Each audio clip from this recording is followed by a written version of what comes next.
देखो, कल हमने किसकी बात कर ली थी? इंडस्ट्रियल रोबोट्स की बात कर ली थी। आओ जल्दी आओ। इंडस्ट्रियल रोबोट्स में कोई डाउट है? इंडस्ट्रियल रोबोट्स में कोई डाउट है? ठीक, आगे बढ़ते। देखो, एक मैंने को रोबोट्स की बात की थी, कोहर्ट्स की बात की थी। एग्रीकल्चर रोबोट्स की बात मैं करूंगा। बोट्स था ना? बोट्स था, ओके।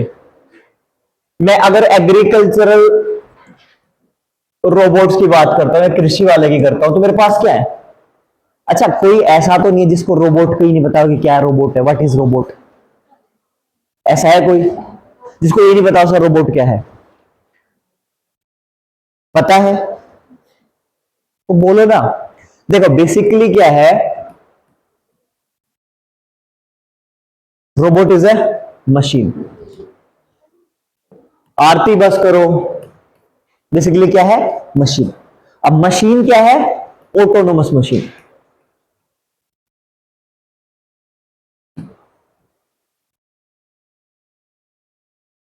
ऑटोनोमस हो सकती है या क्या हो सकती है? प्री प्रोग्राम्ड हो सकती है। ऑटोनोमस का मतलब क्या है? ऑटोनोमस का मतलब है कि वो अपने डिसीजन लेने के लिए क्या है? स्वतंत्र है, अपने हिसाब से चीजें कर रही है। ठीक है। और अगर मैं दूसरी बात की प्री प्रोग्राम्ड की, तो उसमें क्या है? ऑलरेडी कुछ चीजें उसमें ऑलरेडी क्या है? कुछ कमांड्स दी गई है। क्या है? कुछ कमांड्स। यानी उसका जो वर्किंग प्रोसेस है वो क्या है? ऑलरेडी डिफाइंड है या फिर डिसाइडेड है। डिसाइडेड है या फिर क्या है? डिफाइंड। जैसे तुम लोगों का, स्टूडेंट्स का क्या होता है मेन कर्तव्य? पढ़ना। लेकिन तुम क्या हो? क्या प्री प्रोग्राम्ड हो? नहीं, पढ़ाई को छोड़ के हमें सब करना है। ठीक है, इधर भी घूमना, उधर भी जाना है, ये करना, वो करना है, एवरीथिंग। बट मेन मोटा क्या होना चाहिए? So you can't be a robot. तो रोबोट के लिए क्या चीजें जरूरी है? एक मशीन होगी जो क्या होगी? ऑटोनोमस होगी, खुद के डिसीजन ले सकती है ऑटो। ठीक है। और दूसरा क्या होगा? Already pre program. Pre program का मतलब क्या? वो उसमें ऑलरेडी कुछ कमांड्स होंगी और उन्हीं के अकॉर्डिंग वो क्या करेगी? वो काम करेगी। ठीक है, this is the definition of robot.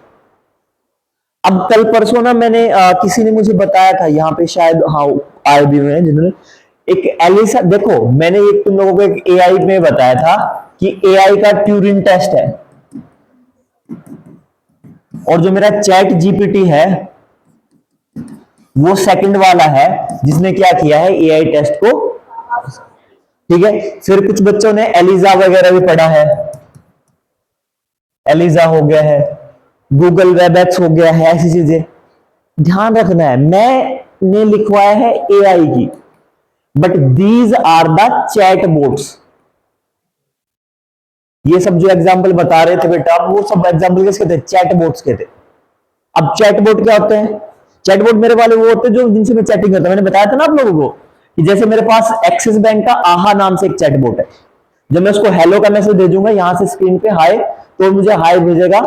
ठीक है, मेरे उसके पास मेरा डेटा, मेरा नाम ले लेगा, हाय मन कुमार खान, एंड देन फलाना, वो क्या करेगा? मेरे पास 4-5 ऑप्शन दे देगा कि आपको बैंक की डिटेल के बारे में बात करना है, क्रेडिट कार्ड, डेबिट कार्ड, और जितनी भी ऑप्शन है। कोई सर्विस एक्शन के लिए कोई नई रिक्वेस्ट कर रहे हो, फिर मैं चूज करूंगा उसके अकॉर्डिंग, फिर मेरे पास मैंने एक ऑप्शन चूज किया, फिर उसके अकॉर्डिंग मेरे पास आगे ऑप्शंस आ जाएंगे। जब मैं उससे नॉर्मल बात कर रहा तो मुझे कैसी फीलिंग आ रही है? It is talking like a human, normal. तो वो क्या? वो चैटबॉट है।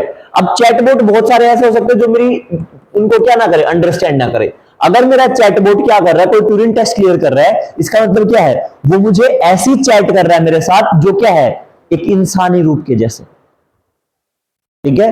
तो और एक बात मैंने एक और बताई थी वीडियो इसमें पहले ही पढ़ाते हैं कि बहुत सारे चैटबॉट ऐसे पहले अवेलेबल थे जो क्या थे? एआई के साथ नहीं थे। एआई के साथ थी, विदाउट भी थे और विद एआई भी बहुत सारे। तो ध्यान रखना है, ये एआई है। ठीक है। चैटबॉट। अब मेरा मेरा ट्यूरिंग टेस्ट क्या कहते हैं? मेरा ट्यूरिंग टेस्ट सिंपल ये बात कहता है कि क्या है कि ये कोई भी टेक्स्ट जनरेट करेगा, और टेक्स्ट कैसे होंगे?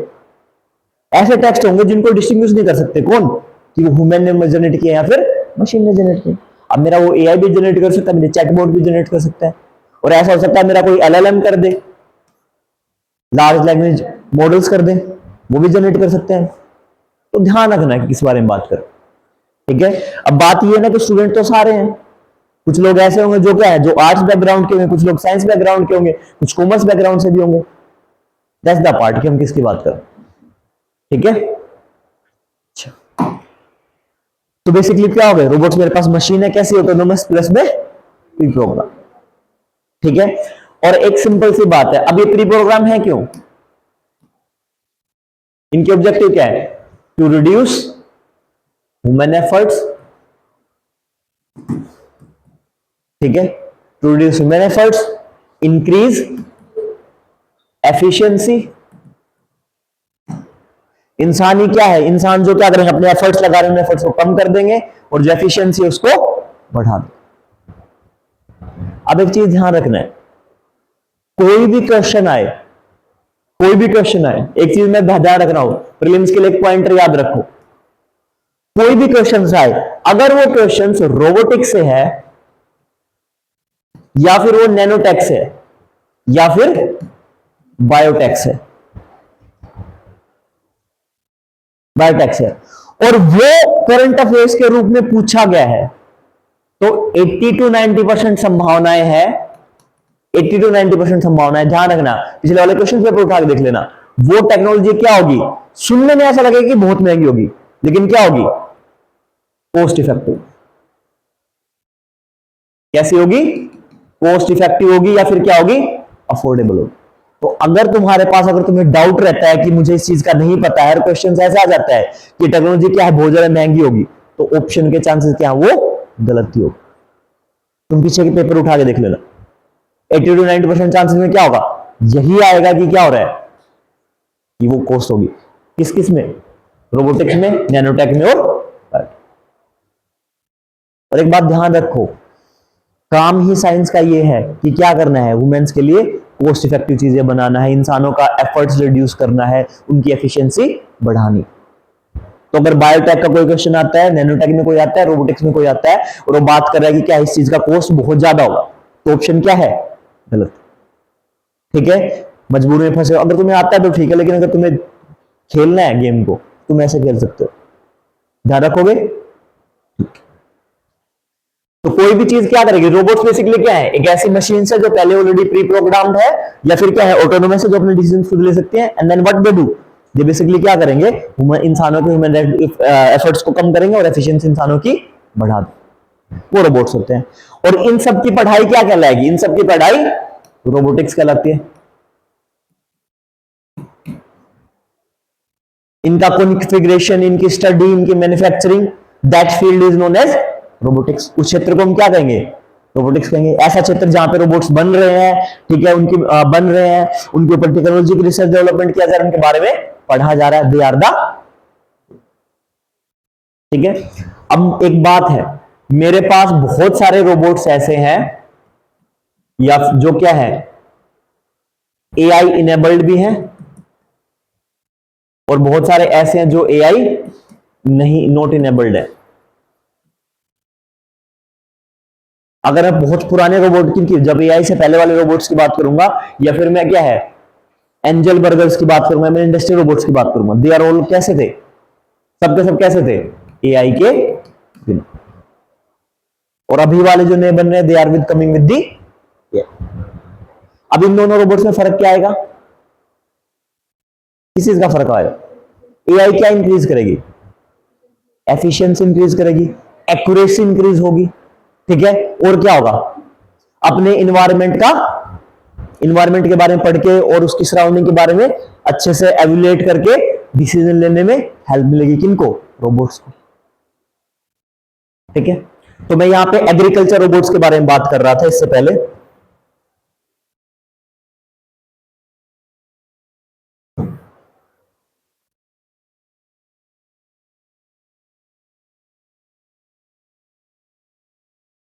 ठीक है, जो मेरे एग्रीकल्चर फील्ड में होते हैं, सबसे पहले मेरे पास क्या हो जाएंगे, ड्रोन्स हो जाएंगे। ड्रोन से मैं क्या कर सकता हूं, स्प्रे कर सकता हूं, क्या, उर्वरक, फर्टिलाइजर्स वगैरह, ठीक है, या फिर मैं क्या है मेरे घर वो आ गए तो मैं यूज कर सकता हूँ। और मैं इसके अलावा क्या कर सकता हूँ, मॉनिटरिंग कर सकता हूँ फसल की, कि फसल अच्छी है बुरी है कैसी है। अब छोटे खेत है इंडिया में, क्या इंडिया में ये टेक्नोलॉजी इतनी ज्यादा इफेक्टिव नहीं है। क्यों इफेक्टिव नहीं है? क्योंकि इंडिया में कितने 80% 70 to 80% फार्मर्स कैसे हैं, स्मॉल एंड मार्जिनल फार्मर्स, यानी उनके पास जमीन कितनी है, 1 हेक्टेयर से कम की है। ठीक है, और तुम्हें जान के हैरानी होगी कि 85% फार्मर्स इंडिया में कैसे हैं, जिनके पास में 3 हेक्टेयर से कम क्या है, जमीन। वो बेचारा 1 एकड़ जमीन लेके बैठा है, उसको तो ड्रोन की जरूरत ही नहीं है, वो तो ऐसे ही घूम के चेक कर लेगा। लेकिन जब हम कॉर्पोरेट फार्मिंग की बात करते हैं, जब हम फार्मर पूलिंग करके वो फार्मिंग करते हैं, तो उस टाइम पे मुझे क्या होगा, उस टाइम पे मेरे लिए इफेक्टिव है। मैं यूएसए की बात करता हूं, वहां पे एक एक फार्मर के पास क्या है, बहुत सारे खेत। लेकिन मैं अगर मध्य प्रदेश के इलाके में जाता हूं, मैं बिहार में जाता हूं, वहां पे हो सकता है कि किसी किसी इंसान के पास में 100 खेत हो, 100 एकड़ जमीन हो। हरियाणा में तो नहीं है किसी के पास। एक जगह खेत है, दूसरी जगह और खेत। हाँ ये भी है। कितने ज्यादा है क्या? ऐसे सोचो कि नहीं नहीं सर हमारे पास ज्यादा है। ठीक है, तो ये भी एक इश्यू है। लेकिन अगर मैं मॉनिटरिंग करना चाहूं तो आई कैन डू। और एक कैसे कर सकता हूं, कई बार इंश्योरेंस क्लेम करने के लिए कंपनीज क्या करते हैं, अब देखो थोड़े दिन पहले न्यूज आई थी रेवाड़ी में, कल परसों की बात है 2 दिन पहले, कि उनके खेत से क्या कर लेंगे, सरसों काट लेंगे, खड़ी खड़ी से। ठीक है, अब मुझे नहीं पता कैसी न्यूज थी, पर क्या हम ऐसा कर सकते हैं? यस। कैसे कर सकते हैं? जब आप अपने खेत का इंश्योरेंस कराओ, ठीक है, this is known as a dark things. खेत का इंश्योरेंस कराओ, ठीक है, कंपनी के पास जाओ, क्लेम, और क्लेम करने के लिए क्या है, रात में आओ, अपना उजाड़ दो, थोड़ा बहुत अपना सारा उजाड़ दो, पड़ोसी के साथ आसपास उड़। लेकिन तुम्हें ये चीज ध्यान रखना है, तुम्हें ऐसे नहीं करना है उस काम में कि तुम्हारा खेत क्या है, सड़क से 4 खेत छोड़ के है, आगे वाले 2 खेत छोड़ रखे, तुम्हारे खेत में घुस के काट दे, नहीं। फिर तुम्हें क्या करने पड़ेगा, आगे 2 वाले भी उजाड़ने पड़ेंगे। उससे क्या नहीं होगा, डाउट क्रिएट किया। वरना अगर तुमने अब 4 किले छोड़ के अपना खेत वो किया है, उजोड़वाया है, और आगे वाले ठीक है, क्योंकि जो लूटने आएगा तो जो रोड के पास होगा उसी को लूटेगा सबसे पहले, ताकि उसको भागने में आसान रहे। चोर क्या करेगा, चोरी करने से पहले रास्ता भागने का देखेगा। You can do that. Company से क्लेम लेने के लिए अच्छा तरीका है, वो भी बेचो और वो भी बेचो, सही है। This can happen, yes this can happen. Insurance companies को बहुत सारे लोग ऐसा करके चूना लगाते हैं, and you can do that if you want at your own risk. I'm not encouraging to do that, but this kind of incidents हो सकते हैं। अब अगर मेरे पास ड्रोन्स है तो मैं क्या पता लगा सकता हूँ कि अब ओलावृष्टि हुई है, ठीक है, मुझे पता नहीं कितने खेतों में मुझे इवेलुएट करना है, मैंने ड्रोन उड़ाया, मैंने पता कर लिया। ठीक है, एक चीज और है, आजकल आप लोगों ने वो देखा होगा कि वो सैटेलाइट वाले पोल लेके आते हैं।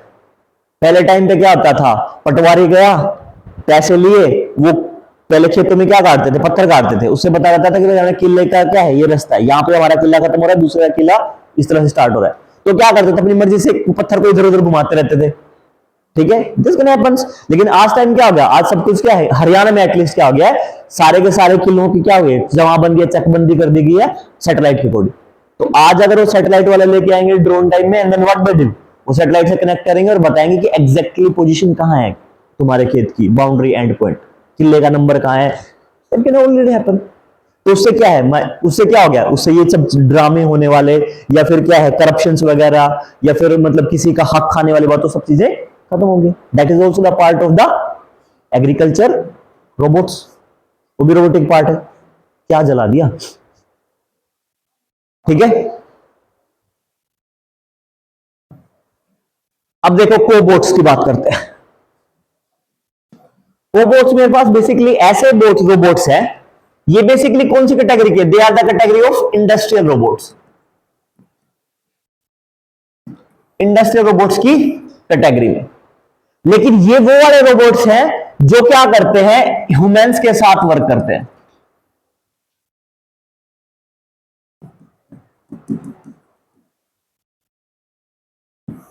Work with humans. अच्छा, कितने लोगों ने वो वाली रील देखी है जिनमें वो क्या करते हैं, वो एक स्प्रे का वो दिखाते हैं कि वो अगर ऐसे स्प्रे से मारते हैं जेट, तो मतलब पानी का प्रेशर मारते हैं तो सब कुछ कट जाता है, लेकिन अगर वो स्किन पे मारते हैं तब स्किन नहीं कटती है। ठीक है, कितने लोगों ने वो देखा है कि वो मशीन चल रही है ऐसे, सब कुछ काटती जा रही है, सब कुछ काटती जा रही है, देन ओवर द सडन अंगुली नीचे आ गई तो क्या है, वो मशीन इसको नहीं काट। ऐसे रोबोट्स होते हैं इंडस्ट्री में जो इंसानों के साथ काम करते हैं, और उनमें क्या रहता है कि वो अगर उनके बीच में, उनके ऑपरेशन के बीच में, अब मेरे पास क्या है, मैंने रोबोट को क्या दिया, कमांड दिया, उसका काम यह है कि कुछ चीज को काटना, प्री प्रोग्राम्ड है। अगर उसके बीच में वो डिस्ट्रीब्यूशन नहीं कर पाएगा कि उसको पत्थर काटना है या फिर लकड़ी काटनी, कुछ भी काटनी, उसका काम क्या है, काटना। अभी बीच में हाथ आएगा तो हाथ भी काट सकता है। तो कोबोट्स कौन से होते हैं, कोबोट्स ऐसे बोट्स होते हैं जो इंसानों के साथ काम करते हैं। अगर इंसान बीच में क्या कर दे, इंडल्ज कर दे, या फिर किसके, उस रोबोट के ऑपरेशन के बीच में क्या कर दे, इंटरवेन कर दे, उसको कुछ काम था उसके बीच में इंसान ने क्या कर दिया, इंटरवीन कर दिया है, उस टाइम पे वो रोबोट क्या करेगा, अपना काम करना बंद कर देगा, बीच में अपना ऑपरेशन क्या कर देगा, स्टॉप कर देगा। They are more sensible, they are more accurate. और किसकी मदद से करेगा, with the help of the sensors, with the help of the study of the environment. और कोबोट्स जो होते हैं, या फिर कोऑपरेटिव बोट्स, या फिर cohabitual bots, these are the mostly AI robots. कैसे रोबोट्स होंगे, AI robots, and these are the modern kind of robots. ठीक है, और कौन से लिखवाए थे, डिफेंस वाले, डिफेंस वाले लैंड माइंस वाले बता दिए हैं। ठीक है, मिलिट्री वाले आपको डिटेक्शन करना है। ठीक है, अब बहुत बार क्या है, डिफ्यूज करना है, बम डिफ्यूज करने हैं, तो वहां पे भी हमारे बहुत सारे रोबोट्स हैं। एक हमारे पास रोबोडॉग है, जो बताया था मैंने, जो डॉग के जैसे चल के जाता है, स्निफिंग वगैरह करना, और सब लैंड माइंस वगैरह के बारे में पता कर देता है। अब दुश्मन के क्षेत्र में उसको भेज सकते हो। ठीक है, अब मेरे पास एक कैटेगरी और आती है, मैंने स्वॉर्म बोट्स लिखवाए थे आपको।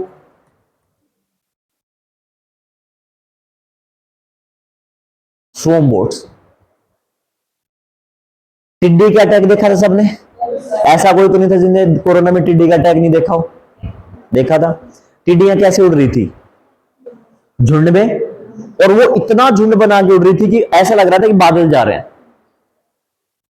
जब आप क्या करो, सारे ड्रोन्स को क्या कर दो, एक साथ कॉन्फ़िगर कर दो, एक साथ कनेक्ट कर दो, और सारे के सारे ड्रोन क्या करें, एज ए सिंगल एंटिटी काम करें, एज ए सिंगल एंटिटी काम करें, या फिर सारे robot as a single entity काम करें। तो दीज काइंड, और उनको क्या है, कमांड कौन देगा, command comes from a single source, एक सिंगल सोर्स से कमांड आएगी, और वो क्या करेंगे, सारे के सारे एक साथ काम करेंगे किसी सिंगल ऑपरेशन के लिए। That are the example of swarm bots या स्वॉर्म ड्रोन्स।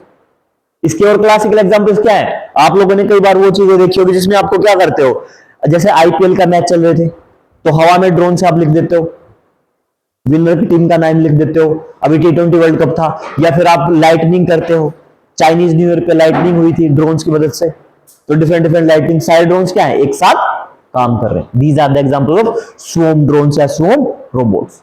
यानी कमांड कहां से आएगी, सिंगल सेंटर से। सब सारे के सारे रोबोट क्या करेंगे, एज ए सिंगल एंटिटी काम करेंगे, and they will work for a single operation. तो उसको मैं क्या बोलूंगा, स्वॉर्म बोट्स बोलूंगा, या फिर स्वॉर्म रोबोट्स बोलूंगा।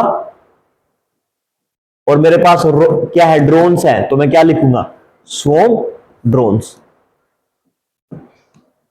ध्यान रखना, सब एक ही तरह की चीजें, झुंड में काम करना इन्हें।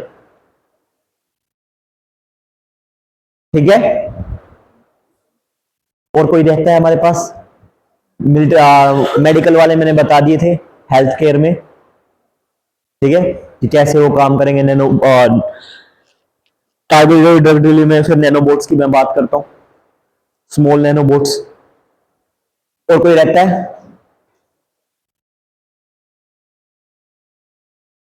क्या क्या लिखवाए थे, देखो ना एक बार।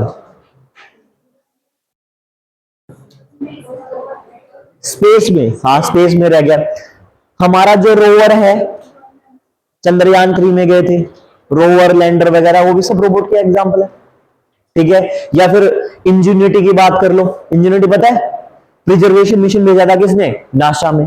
और वहां पे उन्होंने इंजेन्यूटी नाम का क्या एक छोटा हेलीकॉप्टर था, वो मार्स के स्पेस पे प्रिजर्वेशन मिशन में उन्होंने भेजा। और मोक्सी नाम का एक क्या था, लैंडर था। और इस लैंडर में क्या था, एक इंजेन्यूटी नाम का हेलीकॉप्टर था।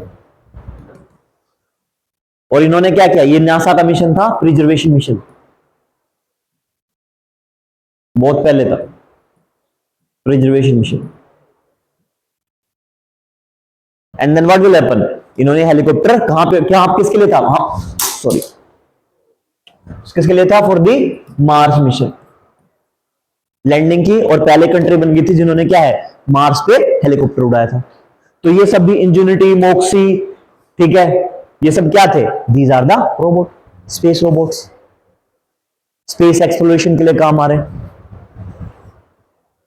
ठीक है, there is another mission that is known as Hayabusa mission, JAXA का मिशन था, हायाबुसा 1 एंड हायाबुसा 2।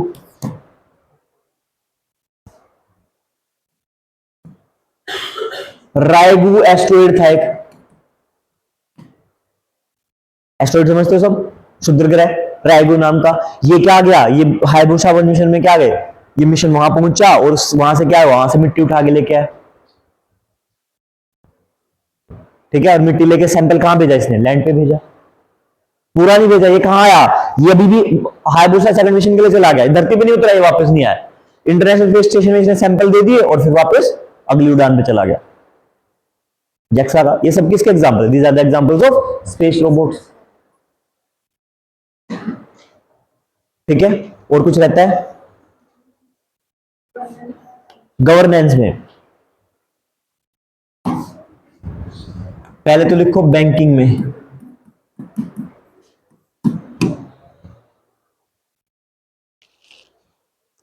आप बैंक में जा रहे हो और बैंक में जाके आप पूछते हो कि हाँ भैया खाता कहां खुलवाना है, और वो आपको कह देते हैं लंच के बाद आना। ठीक है, and then what will happen, उसकी बजाय क्या, उसकी बजाय आप क्या है, ह्यूमनॉइड या रोबोट रख लो, आप उससे कहो कि खाता कैसे खुलवाते हैं। ठीक है, वो आपको बताएगा कि आपके लिए ये जरूरी डॉक्यूमेंट्स है। फिर ठीक है, वो सिंपल क्या होगा, उसके यहाँ पे कीपैड लगा हुआ, यहाँ पे क्या है, एक पैनल लगा हुआ है, आप उसको बोल रहे हो कि हाँ मुझे कैसे करना है, और वो आपको ऑप्शन शो कर रहा है। आपसे वो कहेगा कि आप अपना आधार कार्ड नंबर भरिए, आप अपना आधार कार्ड नंबर एंटर कर रहे हैं, फिर आपसे ओटीपी मांग रहा है, फिर आपकी फोटो कैप्चर कर रहा है उसी टाइम पे, लाइव फोटो कैप्चर, और आपका बैंक अकाउंट खोल दे रहा है। ये फिर अपने बैंक अकाउंट डिटेल आपको जो भी क्वेश्चन पूछने हैं। And this kind of robot is available in India, कहां पे, बेंगलुरु में। कहां पे है, बेंगलुरु में, और ब्रांच में लगा रखा है। आई जस्ट डोंट नो, एक बार सर्च कर लेना, शायद या तो यूको बैंक है या फिर बीओबी है, बैंक ऑफ बड़ौदा। बेंगलुरु के ब्रांच में उन्होंने क्या किया है, पहला बैंकिंग रोबोट लगा है। ठीक है, एक बार सर्च कर लेना उसको। वो क्या करता है, वो जो भी नॉर्मल एग्जीक्यूटिव जो बैंकिंग के ऑपरेशंस बताता है, वो सारे के सारे ऑपरेशंस वो रोबोट करता है। ठीक है, अच्छा अब एक बात सुनो, गवर्नमेंट के बहुत सारे चैटबॉट्स तो हैं, चैटबॉट्स तो हैं जिसमें आप अगर ऐप पे जाते हो तो उसके हिसाब से ऐप आपके साथ ऑपरेट करती है। ठीक है, और एक ऑप्शन ये रह गया था, सर्विस रोबोट्स वाला।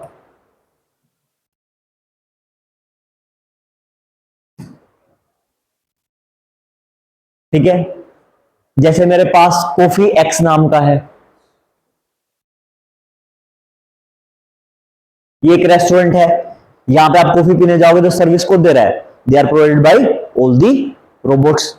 एक वो है प्लफी फिफी, ठीक है, वहां पे आप अगर वे खाने जाते हो, डोनट्स वगैरह खाने जाते हो, they are all served by robots. ठीक है, there are some other kinds of nursing robots also. Nursing robot समझते हो, अब मान लो कोई इंसान बहुत बूढ़ा है, मतलब बहुत एक इंसान के साथ क्या है, ऐसी प्रॉब्लम आ गई कि वो उठ फिर के नहीं जा सकता है, और उसको टॉयलेट वगैरह कहां पे, टॉयलेट एंड सब कुछ जो है, बॉडी वगैरह सब कुछ वो बेड पे ही कर रहा है। ठीक है, अब ऐसी कंडीशन में नॉर्मल में क्या होगा, नॉर्मल में ऐसी कंडीशन में ये होगा कि या तो कोई इंसान करे, या तो उसके बच्चे करें उसके काम, या उसकी बीवी करे। अब ऐसे इंसान को क्या हो सकता है, ऐसे इंसान को गिल्ट हो सकती है, बिकॉज इंसान के इमोशंस है। मान लो अगर मेरी मदर के साथ ऐसा हो गया, फॉर एग्जाम्पल किसी की मदर के साथ, मैं और का क्यों नाम लो, मैं अपना मान लेता हूं, और मैं ऐसा कर रहा हूं, अपनी मदर के सामने, क्योंकि मेरी मोरल ड्यूटी है, I need to do that. But मेरी मदर को हमेशा क्या, एक तो पहले दिक्कत ये है कि I am male, she is female, तो ये हो सकता है कि मेरे बच्चे मेरे साथ ऐसा क्यों कर रहे हैं।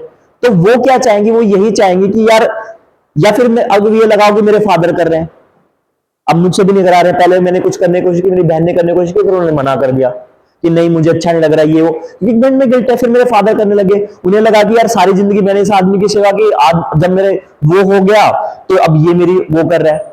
एंड द पॉइंट उनको क्या लगा, उनको मन में फिर वही ख्याल आने लग जाएंगे कि यार इससे अच्छा तो मैं मर जाऊं, ये हो जाए वो हो जाए, इतना दुख भगवान ने क्यों दे रखा है, ये सब दिस काइंड ऑफ थिंग्स इंसान के दिमाग में आती है। परेशान इंसान क्या करेगा, ये सब सोचेगा, and then what will happen, depression में चली जाएंगे, एंजाइटी हो जाएगी, और लाइफ क्या है और ज्यादा ट्रेजिक हो जाएगी। सुधरने के चांसेस होने की बजाय क्या है, हालत और ज्यादा बिगड़ जाएगी। अब इसके मुकाबले हम क्या लेके आए, हम घर पे एक रोबोट लेके आए। अब वो जितने भी मैनुअल वर्क है जो नहीं कर सकता, अब रोबोट को तो पता नहीं क्या हो रहा है क्या नहीं हो रहा है, उसका काम है सफाई करना, वो सफाई कर देगा। अब उस टाइम पे क्या है, उस टाइम पे जो भी पेशेंट है या फिर कोई भी पर्सन, उसको वो सब नहीं लगेगा। तो ऐसे भी इनके क्या है, नर्सिंग रोबोट्स क्या कर सकते हैं, एक ह्यूमन जो टेंडेंसी है, ह्यूमन डिग्निटी बनाने में क्या कर सकते हैं, हेल्प कर सकते हैं। ठीक है, अब बहुत सारे का नॉर्मल इंसान बनाएगा तो मे भी कुछ ऐसा ऐसा पोजीशन है तो मुंह भी सड़ा ले। अगर मैं एक नर्स रखता हूं, नर्स की मोरल ड्यूटी है भाई, मैं उसको पे कर रहा हूं, लेकिन फिर भी कभी जिस दिन उसने मुंह बना ले मेरी मदर को या फिर जो भी पेशेंट है उसको अच्छा लगना बंद हो जाएगा, क्योंकि ऐसे मामले क्या है, बहुत ज्यादा सेंसिटिव हो जाते हैं। और जब ऐसे मामले बहुत ज्यादा सेंसिटिव हो जाते हैं तो क्या है, ह्यूमन डिग्निटी पे बात आती है। तो ऐसे कामों में अगर मैं रोबोट्स की हेल्प लेता हूं या फिर मैं नर्सिंग रोबोट्स रखता हूं तो they are much more efficient, दोबारा और क्या रहेंगे, और दोबारा उनके साथ में क्या, वो ह्यूमन डिग्निटी को बनाए रखेंगे। ठीक है, नर्सिंग रोबोट्स मेरे हेल्प कर सकते हैं। और ये पहला केस है जिसको आप रख सकते हो कि इन रोबोट्स में इमोशंस नहीं हो सकते हैं। अगर कोई तुमसे इंटरव्यू में पूछ ले या फिर कोई तुमसे डिबेट करने लग जाए तो तुम ये कह सकते हो कि यस यस रोबोट्स में इमोशंस नहीं होते हैं, लेकिन ये चीज क्या करती है, इंसानी डिग्निटी को बना के रख सकती है, और रोबोट्स इस चीज में इंसानों से ज्यादा बेहतर है। तुम डिबेट में यूज कर सकते हो, तुम अपने इंटरव्यू के टाइम पे यूज कर सकते हो, तुम्हें अपना कहीं इफेक्ट दिखाना तब यूज कर सकते हो, and you can also right in the answer writing also, जो तुम्हारा क्वेश्चन आता है। तो सबसे बड़ा डिबेट ही ये रहता है कि तुम अगर साइंस के बारे में बात करते हो तो रोबोट्स कैसे नहीं कर सकते। ठीक है, अब there is another robot Sophia. ये क्या है, this is a female ह्यूमैनॉइड।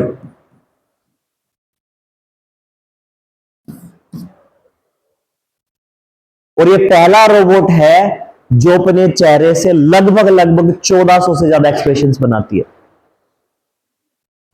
1400 expression, facial expression, smile smile करना, गुस्सा होना, ये सारे एक्सप्रेशन है। मन, अब स्माइल के बहुत सारे तरीके हैं। ठीक है, किस तरह की स्माइल है, कौन सी हथीनी स्माइल है, कौन सी स्माइल, ये उसके लिए तुम कुछ और पढ़ो, वो साइंस की क्लास में नहीं है उन सबका। But they are the whole the expression. अच्छा चलो, एक मुझे एक बात बताओ, मैं तुम्हें 4 ऑप्शन देता हूं, तुम्हारी चेक करता हूं मैं तुमने कितना वो पढ़ा है, साइंस पढ़ी है, क्योंकि मैं एनसीईआरटी पढ़ने की बात दे रहा हूं। जिससे पूछा जाए वही बताएगा। विटामिन सी समझते हो, विटामिन सी का सबसे रिच सोर्स क्या है, option A apple, option B टमाटर tomato, option C guava, option D cabbage गोभी। ठीक है, लिख दूं यहां पे,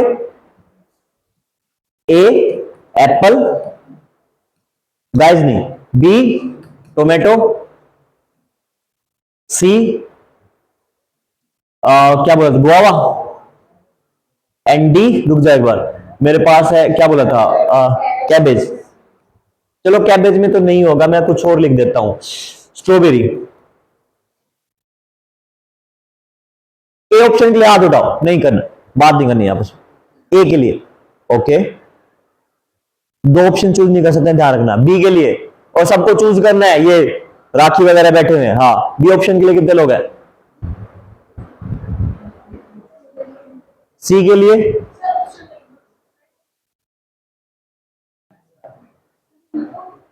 सी के लिए ओके, और डी के लिए क्यों हाथ नहीं उठाया, किसने उठाया था?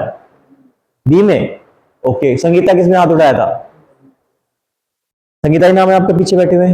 अच्छा, संगीता तो ये बैठे हुए यहाँ पे, क्या नाम है? सपना। हाँ, ओके, सपना रोट ऑफ रमेश कुमार जी। हाँ बताओ। बी। ओके, इन लोगों ने उठाया। सी क्यों है? यहाँ पे सी क्या है ना, दोनों ने, शिवानी ने भी और आरती ने, क्यों है सी?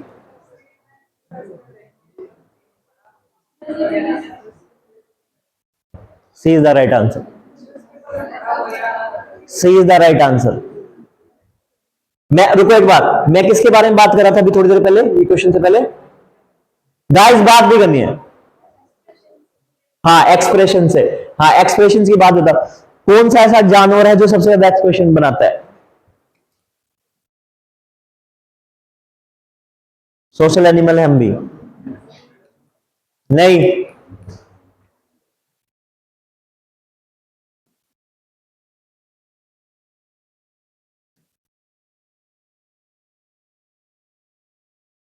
स्नेल।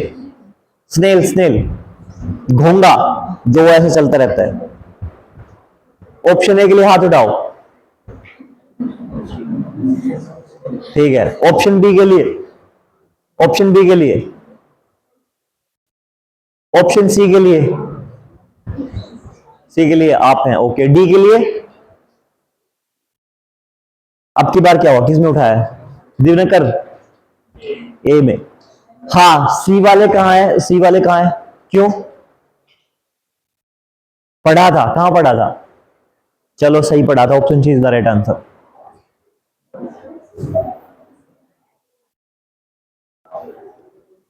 वो अपने सिर्फ ईयर्स को चेंज कर करके ही 2500 से ज्यादा एक्सप्रेशन शो कर सकता है, सिर्फ ईयर का एंगल बदल बदल के, इकलौते एक ईयर से। ठीक है, चलो वापस आ जाओ। तो सोफिया क्या है? सोफिया हमारे पास में ह्यूमनॉइड है, बनाया किसने था? सिंगापुर की कंपनी है, उसने बनाया था। लेटर ऑन क्या हुआ? Later on she is the first robot जिसको क्या दी गई है? सिटीजनशिप प्रोवाइड की गई है। सिटीजनशिप, नागरिकता। और किसने दी नागरिकता? Saudi Arabia.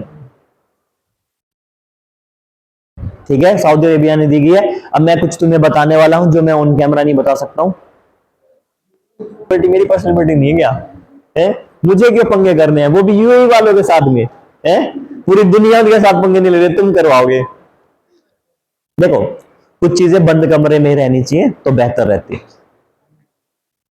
ठीक है, एंड इसको क्या है? साउथ ऑफ सऊदी अरेबिया की क्या मिली है? सिटीजनशिप।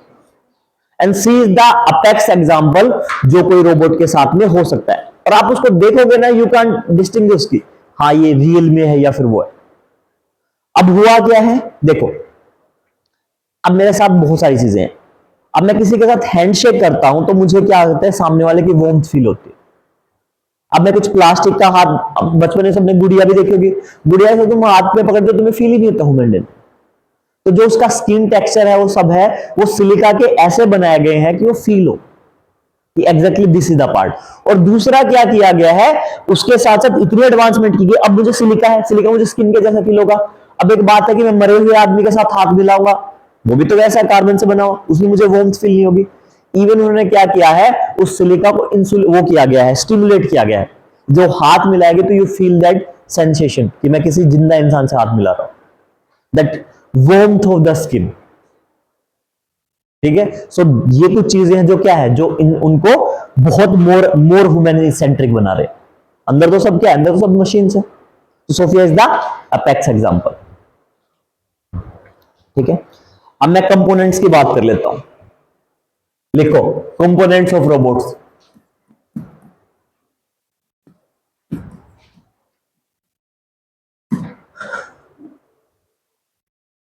पहले लिखो एक्यूमुलेटर, ACCUMULATR, एक्यूमुलेटर।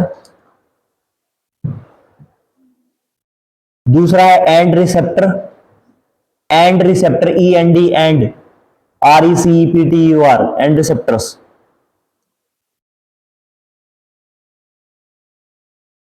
तीसरा है पावर सप्लाई, तीसरा है पावर सप्लाई। चौथा है कंट्रोल यूनिट, चौथा है कंट्रोल यूनिट। पांचवा है प्रोसेसिंग यूनिट, कंट्रोल यूनिट के बाद लिखो प्रोसेसिंग यूनिट।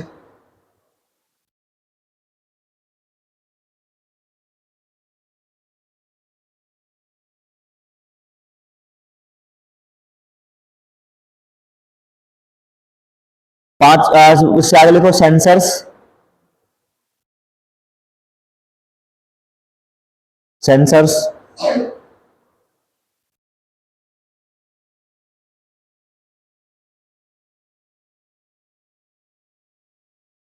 ठीक है, और फिर लिखो इंफ्रारेड।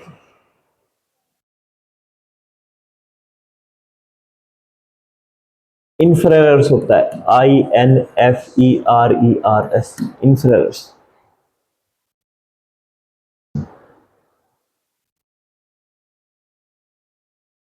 ठीक है, देखो ये चीज कंपोनेंट का पार्ट नहीं है, लेकिन एक चीज समझो,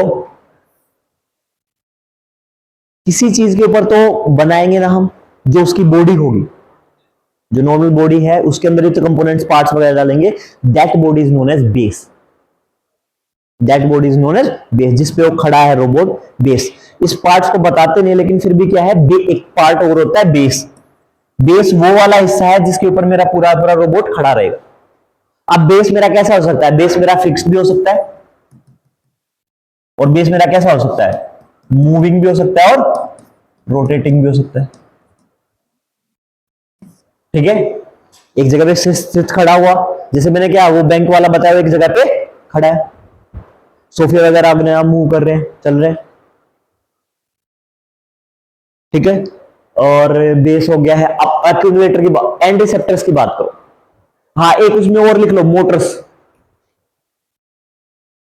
कंपोनेंट्स में एक और लिख लो, मोटर्स।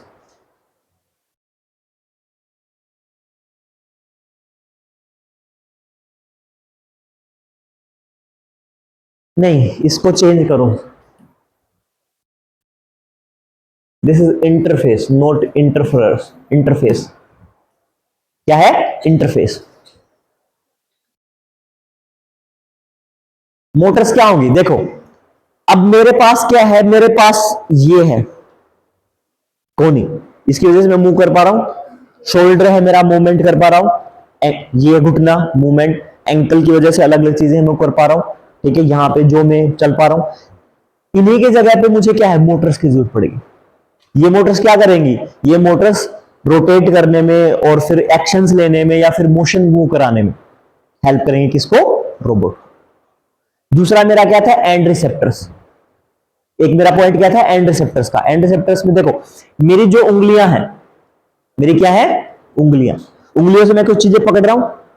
ऐसे ही मेरे रोबोट्स की कुछ पार्ट होंगे जिनसे मैं क्या की चीज को पिक कर सकता हूं। अब हो सकता है वो मेरे क्या हो, मेरे इस तरह की भी हो सकती है, जैसे सोफिया की इंसानों जैसी उंगलियां हैं, या फिर मेरे पास क्या हो सकता है, किसी नॉर्मल रोबोट के जैसे, ऐसे भी हो सकते, चिमटे के जैसे भी हो सकते हैं। चिमटा समझते हो, वो क्या करेगा, उससे ऐसे पिक करेगा और चीजों को उठा लेगा। तो मेरे क्या है, जो एंड पॉइंट, जिनकी वजह से मेरा रोबोट क्या करेगा, चीजों को उठाएगा, पिक करेगा, फिर कोई भी अपना एक्शन लेगा, that is the end receptors. Motors हो गया, एंड रिसेप्टर्स हो गया, बेस हो गया, और हमने क्या लिखा है, एक्यूमुलेटर्स। एक्यूमुलेटर्स बेसिकली क्या है, these are the muscles of the robot. जैसे मेरी बॉडी में क्या है, मसल्स है, सिर्फ मैं हड्डियों से वेट को नहीं उठा सकता हूं, मुझे किसकी जरूरत पड़ेगी, मुझे मसल्स की जरूरत पड़ेगी। So accumulators basically are the muscles of the robot. ठीक है, पावर सप्लाई सिंपल सी बात है, पावर सप्लाई मुझे क्या देगी, इलेक्ट्रिसिटी देगी, जिससे मेरा क्या रोबोट चल पाएगा। अब सब रोबोट्स में क्या है, कुछ ना कुछ बैटरी वगैरह रहेगी, बैटरी से चालित रहेंगे। बैटरी को चार्ज करो और फिर क्या है, जब यूज नहीं होगा तब क्या होगा, जब चार्ज भी नहीं होगी तो उस टाइम पे बैटरी उसको क्या करेगी, पावर सप्लाई देगी। ठीक है, एक कंट्रोल यूनिट लिखा है मैंने, जो क्या होगा, जो सेंट्रल। अब देखो हमारे कंप्यूटर में सीपीयू एक साथ होता है, central control, central processing unit. ठीक है, लेकिन यहां पे प्रोसेसिंग यूनिट अलग है, कंट्रोल यूनिट अलग रहती है। कंट्रोल प्रोसेसिंग यूनिट क्या करेगी अपने, अब क्या होगा कि सेंसर से जितना भी डाटा है, अब सेंसर्स होंगे या फिर कैमरा लगे होंगे, कैमरा भी बेसिकली क्या है, एक सेंसर ही है। ठीक है, या फिर जितने भी सेंसर है वो क्या करेंगे, वो सराउंडिंग से रोबोट को इंफॉर्मेशन फीड कराएंगे। दैट इंफॉर्मेशन कहां जाएगी, प्रोसेसिंग यूनिट भेज जाएगी और प्रोसेस यूनिट क्या करेगी, उस डेटा को प्रोसेस करेगी, एनालाइज करेगी and then it will be send to the control unit. और कंट्रोल यूनिट उसके अकॉर्डिंग क्या करेगी, सारे डिवाइसेस को, एंड एक्यूमुलेटर्स को, रिसेप्टर्स को, मोशंस को, बेस को क्या करेगा, कंट्रोल करेगा। समझ गए हो, दोनों एक साथ नहीं रहते हैं। अगर मैं नॉर्मल कंप्यूटर्स की बात करूंगा तो उसमें सेंट्रल प्रोसेसिंग यूनिट होता है, सर प्रोसेसिंग, यहाँ पे कंट्रोल यूनिट अलग है और क्या प्रोसेसिंग यूनिट अलग है। पहले डेटा किस पे जाएगा, सेंसर के थ्रू, किस पे जाएगा, surrounding data processing unit, and processing unit से डेटा कहां जाएगा, कंट्रोल यूनिट में, और कंट्रोल यूनिट उसके अकॉर्डिंग क्या करेगी, उस पूरे के पूरे रोबोट को मोशन में या मूव कराएगी। हाँ होती है, ठीक है, क्लियर है, दीज आर माई कंपोनेंट्स। ठीक है, तो ये अब सवाल ये आता है कि भाई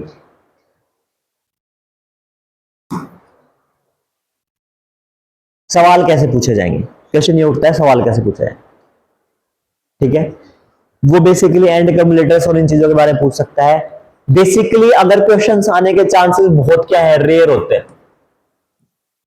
ठीक है, और अगर क्वेश्चंस भी आता है तो that comes from current affairs. हाँ इंटरफेस, यस राइट, इंटरफेस भी रह गया।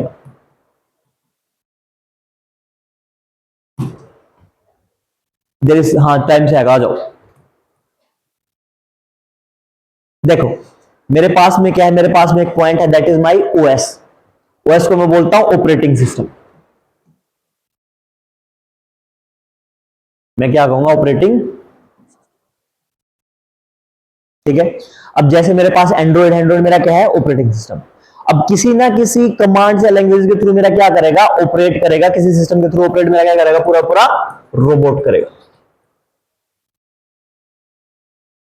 ठीक है, और ये रोबोट इन्हीं इंटरफेसेस ऑपरेटिंग सिस्टम के बीच में क्या करेगा, कंट्रोल यूनिट और क्या है, प्रोसेसिंग यूनिट के बीच में इंटरेक्ट करेगा। That interacting part is under with the interface. ये जो कनेक्शन स्टैब्लिश होगा, this connection establish through interface. अब उसका ये मतलब नहीं कि वो अपने चेहरे के रंग भाव बदलने लग जाएगा, वो वाला फेस की बात नहीं कर रहे हम। ठीक है, इन तीनों के बीच में जो कम्युनिकेशन होगा दैट इज इंटरफेस। क्लियर है डाउट? ठीक है, करंट अफेयर्स में भेज दूंगा आपको, यहां से आप लोग पढ़ लेना।